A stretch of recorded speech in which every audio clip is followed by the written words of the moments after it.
Hey y'all, welcome back to another Mogi motivational video. Today we are talking about a big topic that I think we could all improve upon, and that is defensiveness. Okay, so there is a big difference between standing strongly in your integrity and drawing boundaries versus getting defensive. Getting defensive is not a version of standing up for yourself, even though it feels like it in the moment because you're holding your ground and you're letting them know what you think.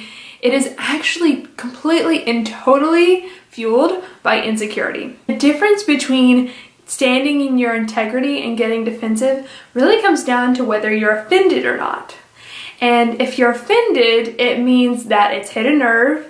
It's hit some kind of insecurity within you. It's made you feel like you're not good enough. It's unvalidated who you are. And if you're able to stand in your integrity and know your value and know your worth, then you won't get offended. You'll know that all of these attempts to make you feel X, Y, and Z ways are not valid. But before we get into how to respond when someone is attacking us or trolling us or offending us, let's talk about what's going on with them that might make them do that. So when people attack us, they're really doing two things. The first is that they're projecting their fear, their insecurities, their pain, their feelings of not being good enough onto you.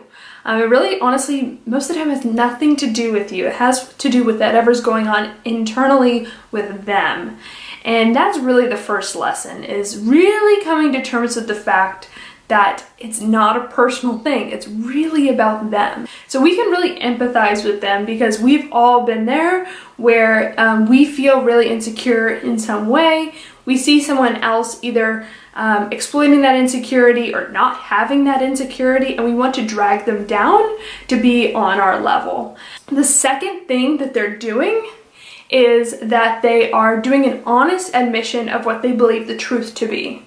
And this honest admission is actually really valuable for us under one condition, and that is if our values align with theirs. So when a stranger that we don't know and they don't really know us comes after us and attacks us for whatever reason, we don't even know what their value system is, and they don't know what our value system is, and therefore there's not a lot of groundwork from which we can really take their feedback and learn from it. However, if a loved one or someone that we really trust does come to us with criticism, someone who we understand what their value system is, then that's incredibly valuable information for our growth. Not everyone that we have in our lives is going to have the same value system as us. It's really important to recognize that. Because what we really want to do when someone criticizes us is understand the why underneath that criticism, or understand the value system underneath that criticism. So for instance, if someone says, "You're not listening to me," and my response to get curious and learn more about that is saying, "Why do you think listening is important?"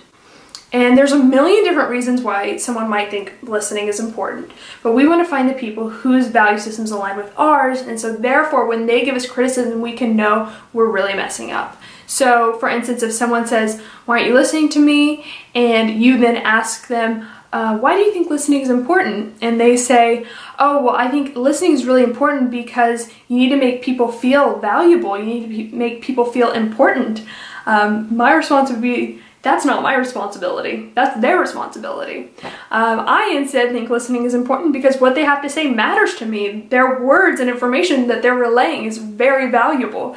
It has nothing to do with making them feel important or making them feel like they matter. That, at the end of the day, it's our responsibility. So in that instance, even though the criticism might be valid and it might overlap, there may be instances in which it's not valid, in which they're saying, "You're not listening to me," and they're just going on rambling about something that's really unimportant, and they're just basically talking because they want to be validated in who they are. And in that case, listening would not be within my value system. So we just really want to make sure that the values align, and that the people who you're taking feedback from and criticism from really are people that you align with and can trust. Okay, so let's circle back to what happens when we get defensive. We are actually protecting our insecurities and pain. When somebody points the finger at us and it touches a nerve, that is actually an incredible opportunity to get curious. Not necessarily with what they're saying, but we're going to get curious with what's going on inside of us. What's happening internally where it makes our stomach boil or our hands sweat up or our face get red. This is an opportunity to dig deeper, to really grow, to understand our insecurities, to understand our fear, to understand our pain, to understand why it is we feel the way we do. And we want to go deep as we can, get under the why. Ask yourself why as many times as possible, just to get under to the deepest layer, the core of our soul. So for instance, someone on Poshmark comes after you. They leave a really nasty comment that just really irks you. And of course you don't know them. You don't know their value system. You don't know if this is coming from a good intention or a bad intention place. But it really hurts and it really bothers you and it's on a reel in your head all day. Use this as an opportunity to get curious. Why am I so offended by some stranger making a rude comment on Poshmark? Why is it that this is bringing out such a strong insecurity within me? What is something that's gone totally unaddressed apparently that I need to still work on? This is absolutely beautiful critical information, y'all. And it sounds so backwards when we say that someone's rude, nasty comment can be really valuable information for us, but it really can be. So, if someone leaves a really nasty comment, this is an opportunity for us to stand strongly in our integrity, to draw clear boundaries, either respond politely, don't respond at all, but get really curious as to what's going on inside. Why do I feel this way? And start to really learn about yourself. This is also an opportunity to develop empathy, to develop a sense of radical empathy, honestly, because what we're doing is we're looking at this other person and we're asking, what is possibly so bad in their lives that they feel they have to come at me? And it's usually that they're carrying around a lot of pain, a lot of fear, a lot of insecurity, a lot of self-limiting beliefs in which they honestly feel they have to attack others in order to feel good about themselves. And that's such a toxic way to live, y'all. I used to be like that. I was an angry, judgmental human being who just loved to tear other people down. And I was absolutely miserable. And so I completely understand when other people do that to me, because I was that person and I can have radical empathy for that person. Lastly, if we do get a piece of criticism from someone that we trust and whose values align with ours, that is such a valuable piece of information. It's literally just one of the biggest gifts that the people who we trust and love in our lives can give us, because that allows us to grow. There's a study from Harvard, I believe, and I'll link it down below, that shows that people who are more reflective, so people who tend to self-reflect more, tend to have a less accurate view of themselves. Why is that?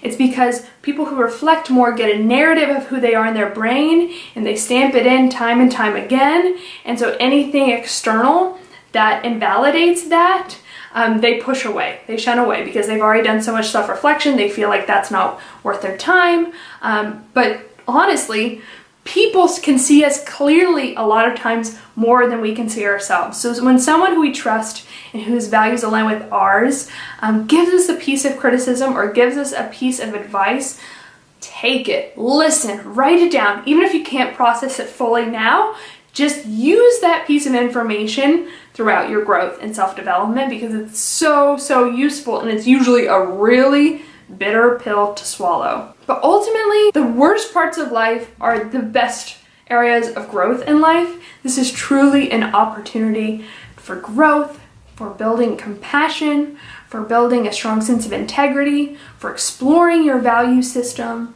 for making sure that the people that you trust and are listening to are aligned with your value system, and to really start to look deep within yourself and deep within what's going on with you. All right. I hope this was so helpful to y'all. I hope this is helpful in your growth, in your self-development, in your business, honestly. Getting feedback from our customers who we love and trust is absolutely vital to our growth, and the ability to not get defensive when someone attacks us or comes at us or leaves a rude comment is absolutely paramount for running a successful business. So I hope this was helpful. I hope y'all have a fabulous week. I'll see you in the next one. Bye!